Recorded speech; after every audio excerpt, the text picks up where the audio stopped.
Hello, I'm Paul Beckwith, and in this video, I'm going to talk about the role of climate change in these catastrophic 2025 Los Angeles fires. It's later than I wanted it to be filming this video, but I just got home. I went to see a movie on a Japanese guy in Tokyo who cleans toilets for a living, and there's a whole movie on this, believe it or not. And yeah, maybe I'll have to give a review of this movie sometime, but not now. I want to talk about the fires that are going on in LA. Of course, I have a personal connection to LA because after I graduated from my master's degree in laser physics, I was recruited by Rockwell International, and I went down and I lived in California in Thousand Oaks for 2 years and worked at Rockwell International, and got to know many people there, and I still have friends that are there. Also, I've been working working with some Hollywood script writers on some projects, so I'm very concerned about them and about the whole. Well, it's a very severe fire, very, very costly, and let's talk about how climate change has fingerprints all over this, all over what's happening. Whether you hear otherwise or not, it does, and I'll explain why in this video. So this is a tweet/X message that I posted earlier today. The role of climate change in the catastrophic 2025 Los Angeles fires. It's Yale Climate Connections, which is a fantastic organization. So let's have a look at the article first. So the role of climate change in the catastrophic 2025 Los Angeles fires. Basically, the summer dry seasons are getting drier and they're extending into the winter when we normally get some rainfall.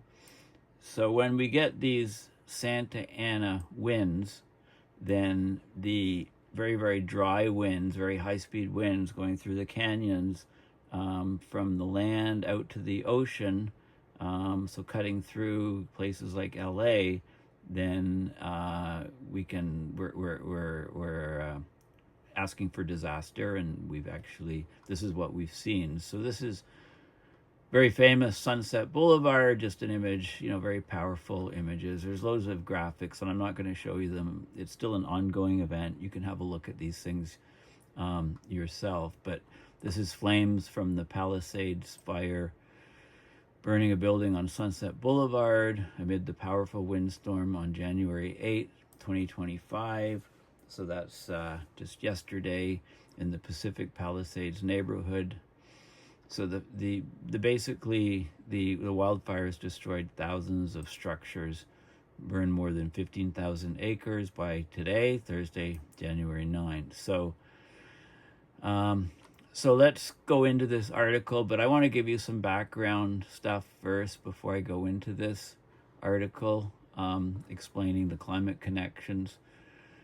The first thing is there was this article in the LA Times. The most recent hot news is more than 9,000 homes, structures damaged or destroyed in the Palisades Eaton fires.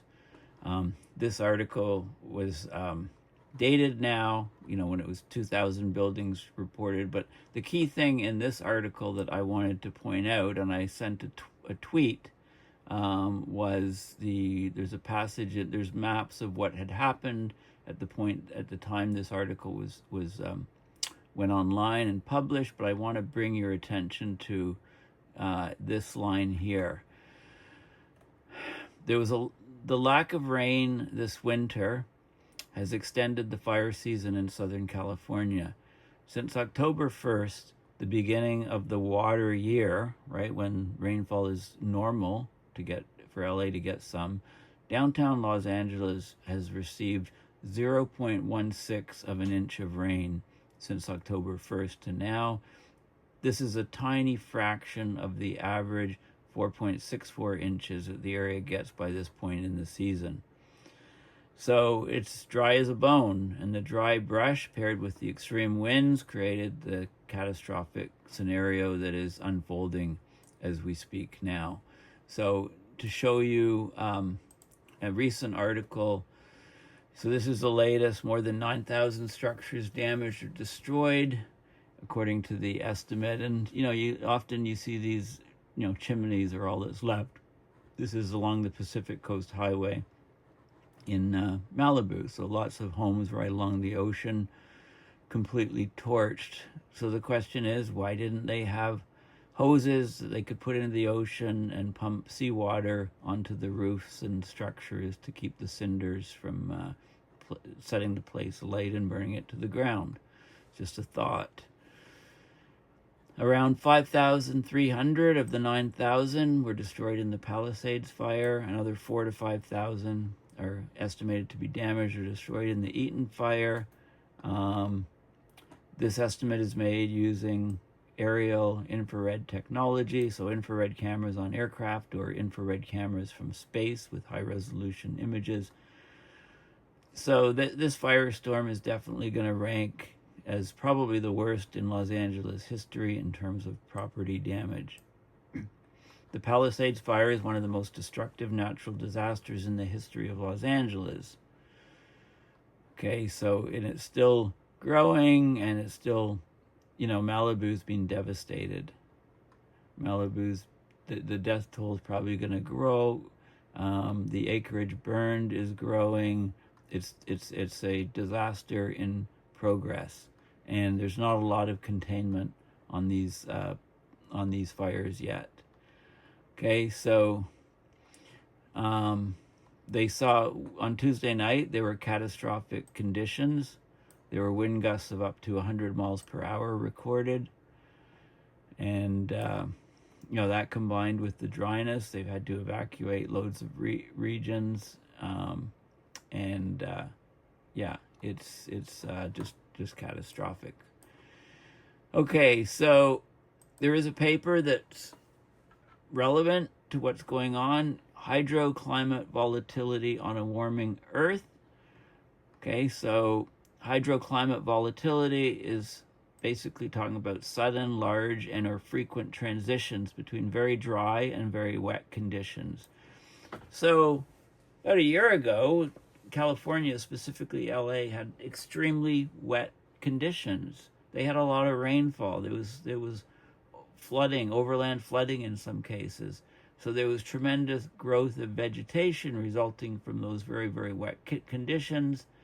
And then in the last number of months, as I said, it's been bone dry. So all that vegetation that grew when there was a lot of water is dried out and is fuel for the present fires. So this paper looks at hydroclimate volatility, or weather whiplashing from very wet to very dry back to very wet. I'll probably talk about this paper in a separate video. I think it's worth it. Here's a study that finds from 2023, August, that finds climate change to blame for record-breaking California wildfires. And it was a study in a peer-reviewed paper that looked at burn areas in California, burned area, how it's increased. This is 1970 to 2020. And the predicted burn area versus observed burn area, and so on. So a peer-reviewed paper on this, and this is the paper here. This is open access. So anthropogenic climate change impacts exacerbate summer forest fires in California. Record-breaking summer forest fires have become a regular occurrence in California. A 5-fold increase in summer burned area during 1996 to 2021 relative to 1971 to 1995. So I'll show the data and talk about that. Again, I want to do this in a separate video, I guess. This is a map, and the links will all be in the description. This is a map from the group Air Now. It's on the Air Quality Index.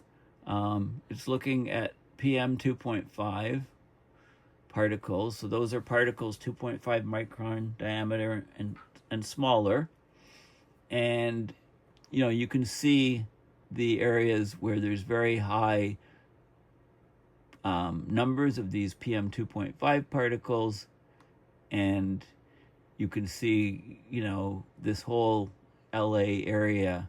There's Thousand Oaks, where I lived for 2 years. You can see this whole area here where the air quality is just horrible, so people should be wearing masks or their health will be threatened. And you can see where fires are concentrated, basically, based on this air quality map, get an idea. Now, the Santa Ana winds are a crucial phenomenon that have been around for a long time in California. So I went to Google Images and just typed in Santa Ana winds, and you can see lots of articles about the Santa Anas. I'm going to talk about what Wikipedia says and also what an LA Times article says. So the Wikipedia, the Santa Ana winds, they're also sometimes called the devil winds. So they're strong, extremely dry, katabatic winds. So what are katabatic winds? They're downslope winds. So you have high density cold air at high elevation. It starts moving downhill. You get adiabatic warming, and you get compression, and you get very, very strong winds developing. So these winds originate inland, up at high elevations. They affect coastal Southern California, northern Baja California. They originate from cool, dry, high-pressure air masses in the Great Basin. So you can see, the winds are heading offshore out to the ocean. So Santa Ana winds are known for hot, dry weather that they bring in autumn, right, which is often the hottest of the year, but they can arise at other times of the year. They often bring the lowest relative humidities of the year to coastal Southern California and beautifully clear skies because there's no moisture to generate clouds. So these very low humidities, we're talking relative humidities down like 10% to 10%, combined with the warm, compressionally heated air mass, right, as the air descends down the mountain, it warms up, it gets compressed, that heats it even more, creating these very high wind speeds in the canyons. So it creates critical fire weather conditions and fans destructive wildfires, especially if the whole area is preconditioned by no rainfall. There's about 10 to 25 Santa Ana wind events occurring in a year, so they're quite common. The Santa Ana wind can blow from anywhere from 1 to 7 days, with an average wind event lasting 3 days. The longest recorded Santa Ana wind event was a 14-day wind in November 1957. There's actually can be damage from the high winds in various places. The common name for the winds is Santa Anas. It was popularized in early 20th century reports. The researchers generally agree that the Santa Anas are most likely so called because Santa Ana Canyon is one of the places where the wind blows especially strong. And it's part of Southern California folklore that the Santa Ana winds bring out the devil one way or another. So there was a detective novelist, Raymond Chandler, an American-British novelist and screenwriter, and he wrote, "The winds come down through the mountain passes and curl your hair and make your nerves jump and your skin itch. Every booze party ends in a fight. Meek little wives feel the edge of the carving knife and study their husbands' necks. Anything can happen." Wow, that's pretty descriptive and powerful writing. Okay, so the Santa Anas, I said they're katabatic winds. That means just flowing downhill. They rise in high altitudes. They blow down towards sea level. So this is elevated regions, high pressure over here. High pressure, as the air leaves, it deflects to the right in the northern hemisphere, so it flows clockwise, and you get these wind currents here, which then find the canyons, go downhill, heat up, accelerate, and go offshore in these regions here. Okay, so any low pressure area over the Pacific Ocean off the coast of California can change the stability of these winds. It causes a pressure gradient and turns the winds southward from the eastern side of the Sierra Nevada into the Southern California region. A popular rule of thumb by forecasters is to measure the difference in pressure between the Los Angeles airport and Las Vegas. A difference of 9 millibars is enough to support a Santa Ana wind event. So the dry air flows outward in a clockwise spiral from the high pressure center. The dry air mass sweeps across the deserts of eastern California towards the coast and encounters these ridges, basically, which separate coastal Southern California from the deserts. So the air mass is moving from high pressure to low pressure, takes a path of least resistance, channels through the mountain passes to the lower coastal elevations, as the low pressure area off the coast pulls the air mass offshore. Okay, so there's various mountain passes, and these winds get compressed.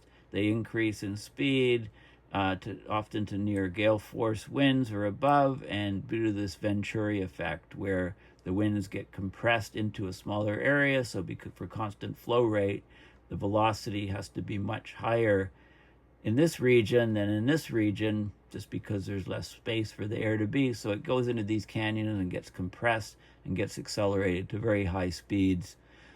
The air warms adiabatically, which means that it depends on the lapse rate. As you go to lower and lower altitudes, the temperature increases. So the lapse rate is actually the drop of temperature as you get further from the surface of the Earth. In dry air, the adiabatic lapse rate is about 10 degrees Celsius per kilometer, or about a degree Celsius per 100 meters. Okay, so as the air is coming down, it's warming about 1 degree Celsius for each 100 meters of descent. So it can get extremely warm in the descent down to the valleys. The relative humidity decreases as the temperature increases, and it often falls below 10%. It's as dry as a bone, right? These katabatic winds, as they go down to lower elevations and reach the valleys, causing very high winds. The relative humidity is often below 10%, it's like 8%, 7%.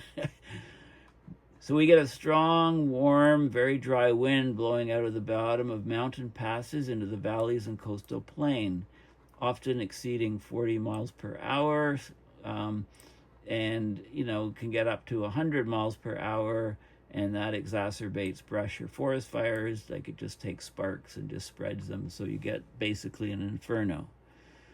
During Santa Ana conditions, it's typically hotter along the coast and in the deserts. The Southern California coastal region reaches some of its highest annual temperatures in autumn rather than summer, when these winds are going on. Frigid, dry Arctic air from Canada tends to create the most intense Santa Ana winds. There you go. You can blame Canada for providing all that very, very cold, dry Arctic air. Okay, so this is showing wind speeds in some of the regions of California. So the relative humidity is, Santa Ana winds often bring the lowest relative humidity of the year to coastal Southern California.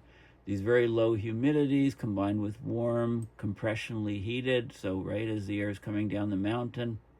Why is it descending? Because it's cold and dense, it's heavier, descends down the mountain, warms up, heats up, gets compressed into the valleys, etc., and you're asking for trouble. High wind speeds, creating critical fire conditions in combination with the drought.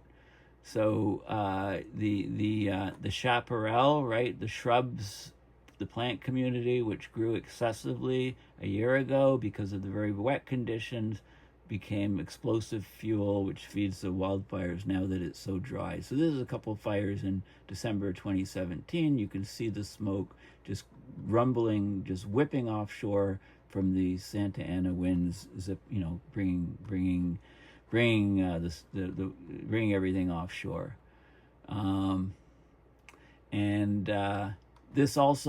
These winds, by the way, push water offshore, causing upwelling near the coast, causing phytoplankton blooms. So the ocean, the ecosystem in the ocean, while these fires are ongoing, is proliferating off the coast of California. as a side effect, because these winds push so much water away from the coast that the water has to be replaced by upwelling cold water full of nutrients, the sunlight, the nutrients. You get a proliferation of phytoplankton, and then that ripples up through the entire ocean chain of life ecosystem. Okay, you also get large ocean waves during Santa Ana coming from a northeasterly direction. Okay, so in the Channel Islands offshore, the wind's coming this way, you can get very high wave action on Catalina Island, which is where I did my scuba diving years ago on the kelp beds, and also Santa Cruz Islands off the coast of California and in the harbors. And there's some other phenomena that occur. The history of these things, the Santa Ana winds and the raging wildfires have been part of the ecosystem of the LA basin for over 5,000 years, dating back to the earliest habitation of the region. The Santa Ana winds have been recognized and reported in English language records as a weather phenomena of Southern California since at least the mid-19th century. During the Mexican-American War, there were strange dust-laden windstorms as troops were marching. In early December 2011, the Santa Ana winds were the strongest ever recorded. The atmospheric setup occurred. It allowed the towns of Pasadena and Altadena in the San Gabriel Valley to get whipped by sustained winds at 97 miles per hour winds, gusts up to 167 miles per hour. Like, those are hurricane strength winds. The winds toppled thousands of trees, knocked out power for a week. And basically, the Paradise Fire was winds, blew over the transmission lines that were live. Sparks created the fires and caused this. So a friend of mine who lives up in Thousand Oaks, they've had no power for days because the power companies shut off the power. When these Santa Ana winds were coming through, the power company shut off the power so that their transmission lines wouldn't cause sparks and trigger these fires. So because these winds are gusty and they're desiccating, they're drying, it's like throwing LA into a desiccator, taking away all the moisture. The Santa Ana winds are highly associated with regional wildfire danger. Okay, so they talk about various fires that occurred, 1889, Santiago Canyon fire, and all these Anaheim fire, and, all of these different fires. They actually mentioned, they've updated this to talk about what's going on now, and they talk about the health effects and so on, and they're in popular culture, and I have to read this again. There was a desert wind blowing that night. It was one of those hot, dry Santa Anas that come down through the mountain passes and curl your hair and make your nerves jump and your skin itch. On nights like that, every booze party ends in a fight. Meek little wives feel the edge of the carving knife and study their husbands' necks. Anything can happen. You can even get a full glass of beer at a cocktail lounge. And this is Raymond Chandler in his novel, in his writings, The Red Wind, 1938. Okay, here's when the hills of Los Angeles are burning, palm trees are candles in the murder wind, so many lives are on the breeze, even the stars are ill at ease, and Los Angeles is burning. That's in Bad Religion, Los Angeles is burning, 2004. Okay, so there's lots, so this is nothing new to California, basically. What makes the Santa Ana winds blow, right? This is just some good graphics showing the cool air descending down in these katabatic winds and spreading out through the canyons, heating up adiabatically, drying out, bringing these very powerful winds which then sweep offshore, right? So there's the surface high pressure, the wind spins off here, low pressure on the coast, right? You get tremendously fast winds. These are some temperatures, so it's cool up on top of the mountains, and the air is dry because it's lost its moisture as it ascends up here. Any moisture in is rained out on the side of the mountain, and then it's very dry up here, and as it descends, it heats up, so the relative humidity plummets, and these are the sort of temperatures, 55-degree air going up to 90-degree air. This is Fahrenheit, of course. Right, so this is what happens, increasing air pressure as you get to lower elevations. Yeah, so there's lots of stuff in there, and this is a if you look at the list of wildfires, it breaks them up on Wikipedia. It breaks them up by continent, and it has it has, the U.S. has way more than anywhere else. So this is Canada and the United States. This is North America. There we had one of the biggest fires in New Brunswick in Canada, 1825. Killed lots of people. Then of course, everybody remembers the 1825 Miramichi fire. Burned something like 3 million acres or 1.2 million hectares, like massive fire. I mean, the next biggest one is 1.5 million. It's half the size. The Great Fire in Oregon, and you can go up to present day. There's gaps between years, right? And then when you get closer to present day, there's stuff every year. Like every year there's multiple fires. I got to keep scrolling. We're only at 2016, 2017, right? Multiple fires, and they talk about 2024, a bunch of different fires, but it hasn't been updated. There's also fires on Greenland. There you go. So why would Trump want Greenland? There's fires on Greenland. And flight radar. I just want to show you this, remind you about this site. So this shows you where the aircraft are flying. You can see aircraft congregated here and here and here. There's airports. When their fires are going on, you can actually go and you can look at the air quality. Right?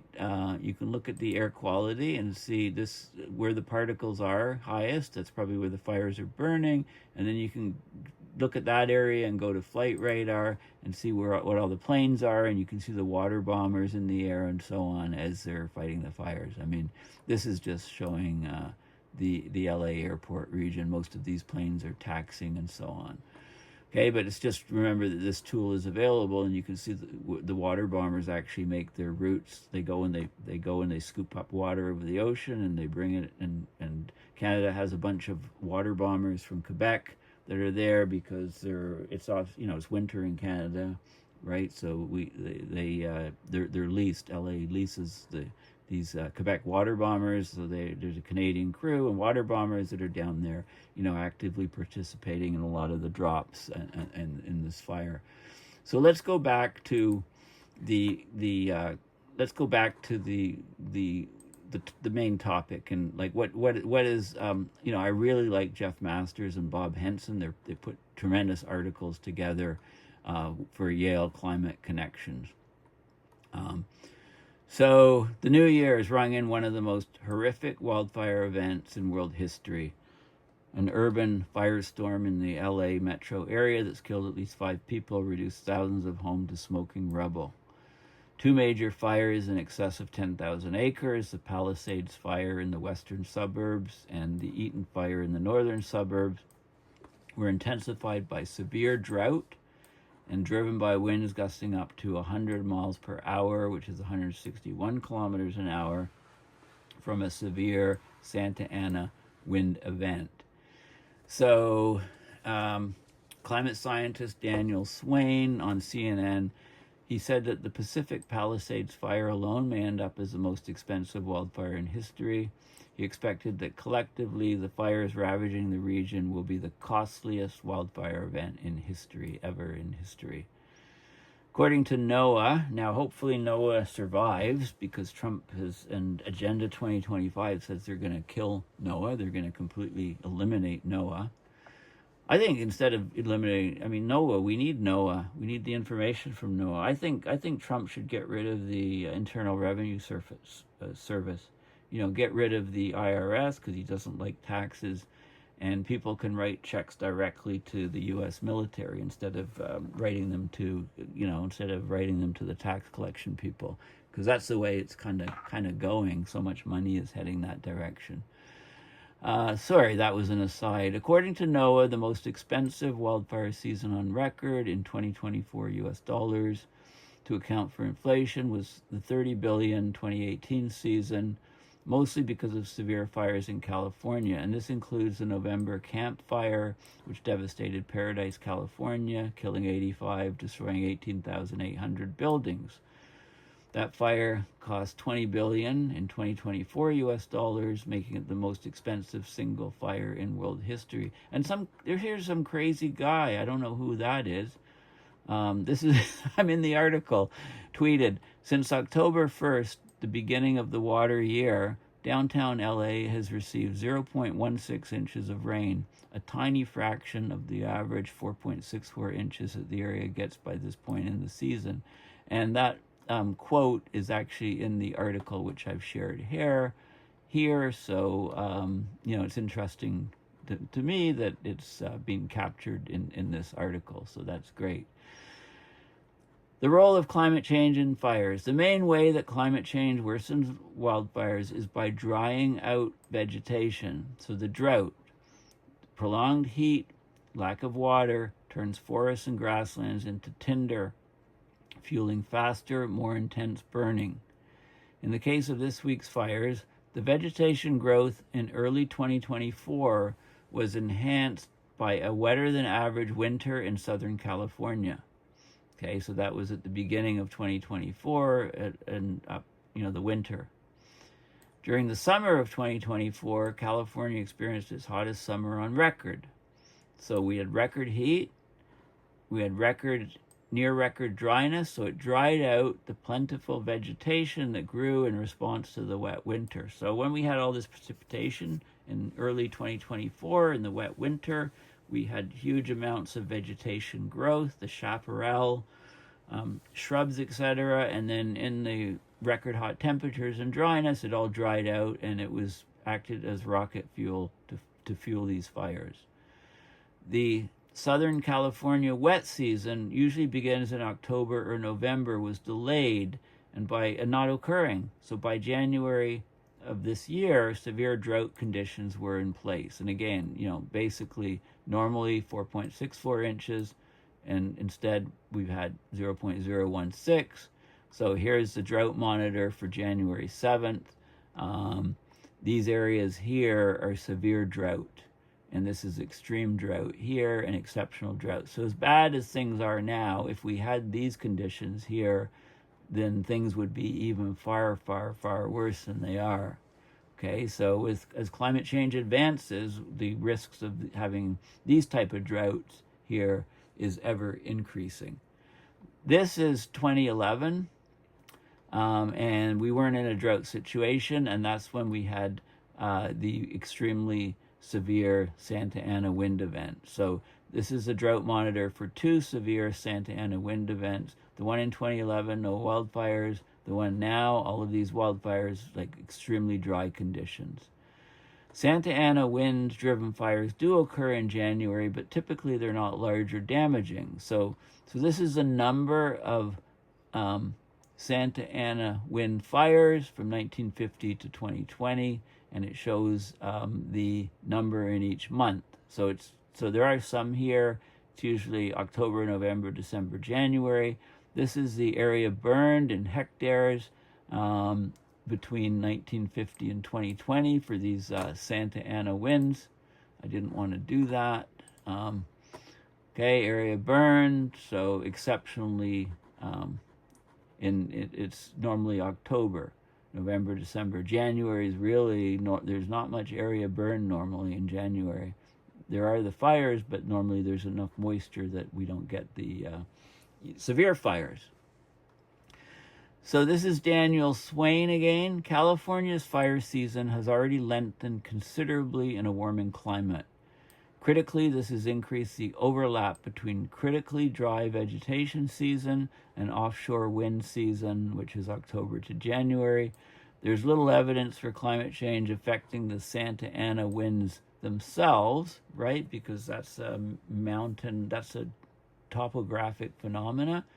Cold air in the mountains descending down the mountain, these katabatic winds, okay, climate change isn't affecting them that much. But there's strong evidence that climate change has greatly increased the occurrence of extreme fire weather conditions in Southern California in autumn and early winter. And there's a paper reference. Climate change is increasing the likelihood of extreme autumn wildfire conditions across California. The link is here. So climate change has also increased the seasonal overlap of the dry, windy conditions, and there's evidence that further warming will increase the wet to dry, hydroclimate, whiplash transitions. Now this is interesting because I've often talked about weather whiplashing in the past. I came up with that term, weather wilding, weather whiplashing, as a result of abrupt climate system change. So when we have very wet conditions, which we had at the beginning of 2024 or last winter, we got all this vegetation growth. Now we have very, very dry conditions, bone dry. So we've whiplashed from wet to dry, and then maybe next year it'll be super wet. Like, we're getting more and more variability in the hydroclimate cycle. Okay, so there is actually a paper, Hydroclimate Volatility on a Warming Earth, which I gave you a glimpse of, and I think I'll do a right here. Okay, this paper just came out on January 9th. It just came out today, in fact. You know, talk about timing for it. So anyway, I'll do a separate video on this. I have to understand it thoroughly. Also, the California shoulder season, precipitation, autumn and spring will likely decrease with warming, adding to the effects of warming temperatures and increasing evaporative demand, the drying out of vegetation essentially year-round. Okay, so, you know, the globally average subseasonal and interannual whiplash has increased 31 to 66%.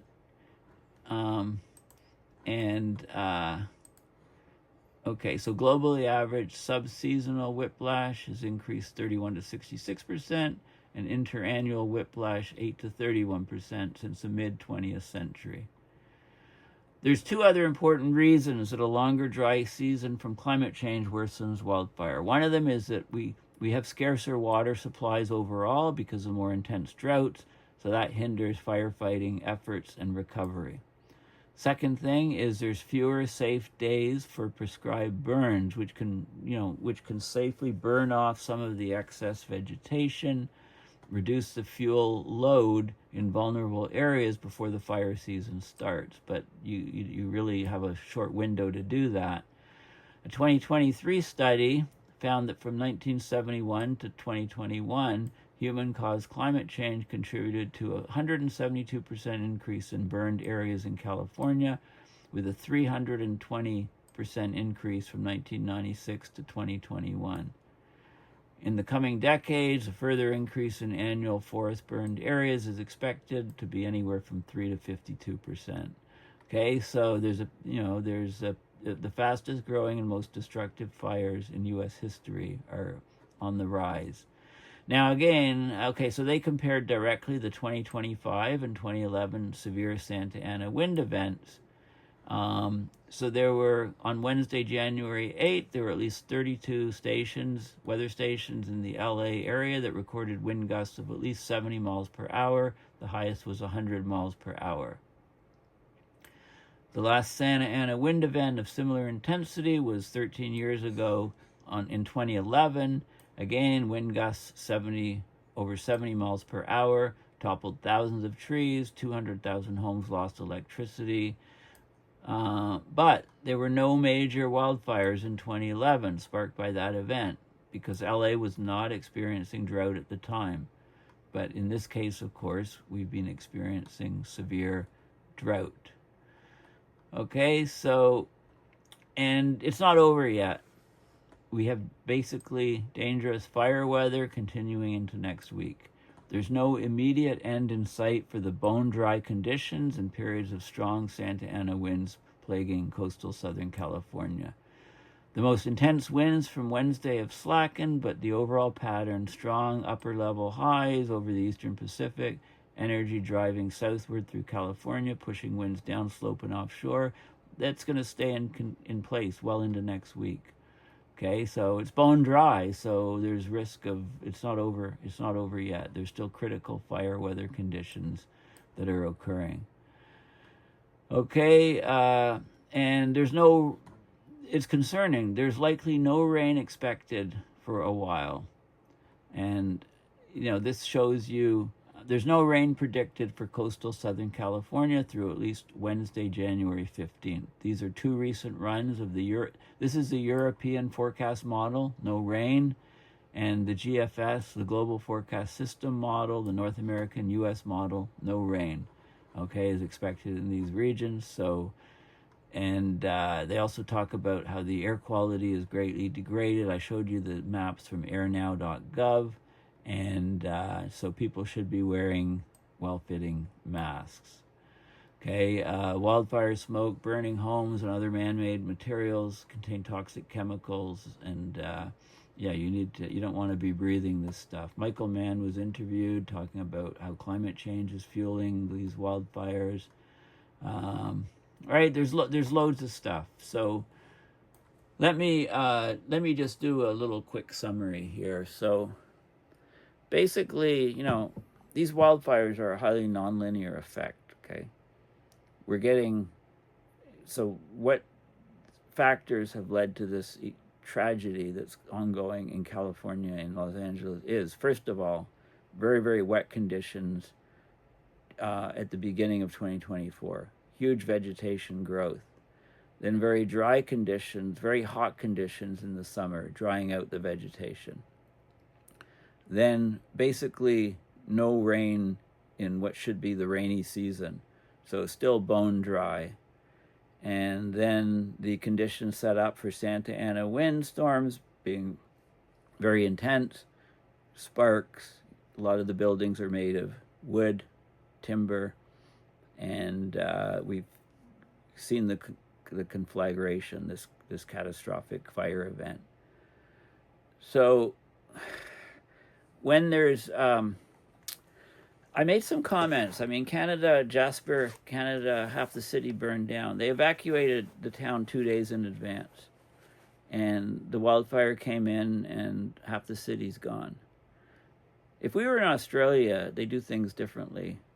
About 90% of the firefighters are volunteers, and they get equipment so they can fight these fires. So instead of just evacuating a town, our society is completely risk averse, and by being ultimately too risk averse, we make ourselves vulnerable to these sort of catastrophes. So I guess my point is, if you have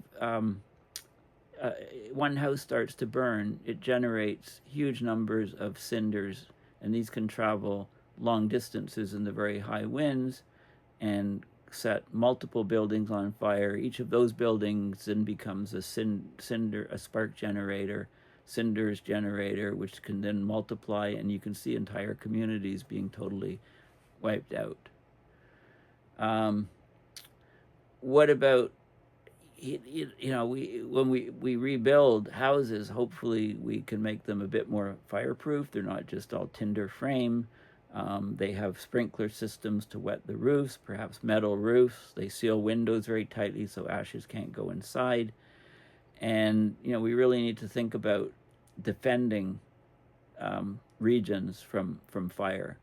So if, for example, there's loads of people have swimming pools. What's wrong with setting up a pump, run off a battery, hoses to water down your roof and completely drench your house to protect it in these sort of events? I mean, we're talking about multi-millions of dollars being spent on these houses to build and construct and so on, and there's almost no money being spent on say sprinkler systems and pumps to take the water from your pool. Or what about the houses in Malibu along the ocean? Couldn't some of them have had a system where they just throw a hose into the water and have a pump so that your house is completely waterlogged with seawater as the fire comes along, to save your multi tens, hundreds of millions of dollars worth of house? Like, we don't do anything like that. The authorities say evacuate, human life is more important. Everybody bails. One single spark entering the house can take down the entire house. So I'm just saying that, we're not doing things in any sort of smart, logical fashion at all. Okay, so I just want to, that's my little rant. I mean, Jasper, it was inexcusable that half the town burned down. The fire was coming 2 days in advance, and they couldn't put resources in to save it. So I think the Australian model, look into it, because the Australian model seems to be the best that I've seen. The Australia is dealing with their wildfire situation better, I think, than any other country, with the training programs, with the equipment provided. This is all about making humanity's infrastructure more resilient. And we've gone way overboard. The pendulum to having zero risk is, smoke in the distance, evacuate the whole town, get everybody out, and then any spark just incinerates it all. Whereas somebody could just go and throw a bucket of water on it and their house is saved, perhaps. I don't know. I don't know. I'm just shooting out some thoughts there, trying to get people to think a little bit more. Anyway, my voice is going. I need a shot of vodka or coffee anyway. So yeah. So anyway, thanks for listening. Please consider donating to PayPal to support my research and videos. And we have an ongoing catastrophic situation happening. Once again, climate change is, we're all living in the climate casino, and many more and more people are coming up with bad luck in the climate casino. Okay, thanks for listening, and bye for now.